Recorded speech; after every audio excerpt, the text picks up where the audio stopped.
A recent image has flooded the internet. A young bride standing beside two grooms, both of them brothers.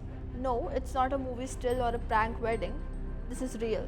Her name is Sunita Chauhan and she recently married Pradeep and Kapil Negi, two brothers from the same family. And what's more surprising, this isn't the first time this has happened. In the tribal community, this type of marriage, where a woman marries more than one man, is part of a centuries-old tradition known as Jodidaran. It's not shocking to them. It's their culture, it's custom, and it's been practiced multiple times in recent years. In fact, Sunita's marriage is the fifth polyandrous wedding in just 6 years among the Hatti tribe. But that leads to a bigger question. What does the law say about this? Is it legal? And how does India's constitution treat these tribal customs? Let's begin with the context.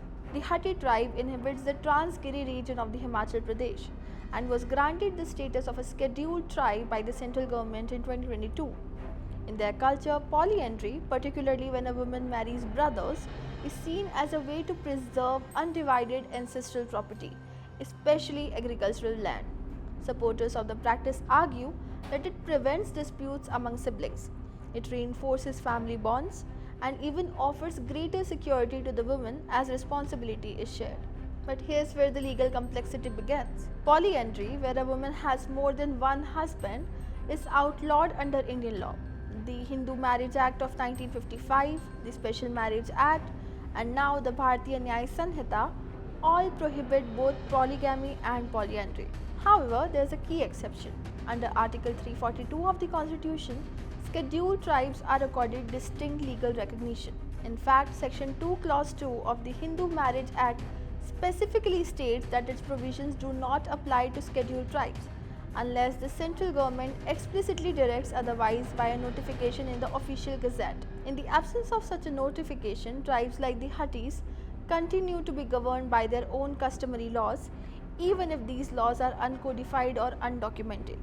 Now, this doesn't mean all customs automatically have legal standing.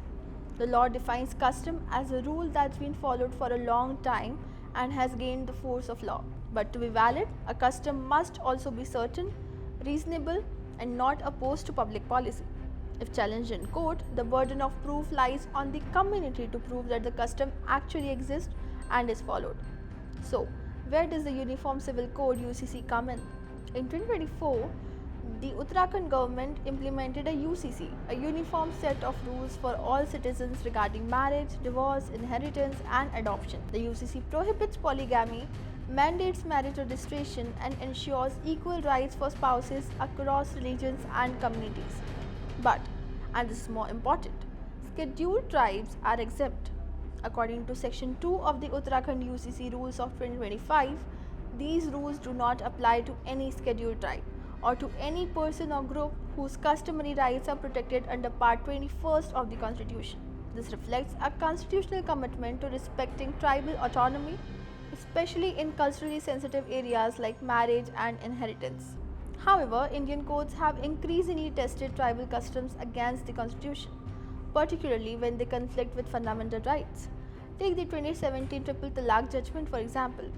The Supreme Court struck it down as unconstitutional, calling it arbitrary, discriminatory, and violative of Article 14 and 21, the right to equality, dignity, and life.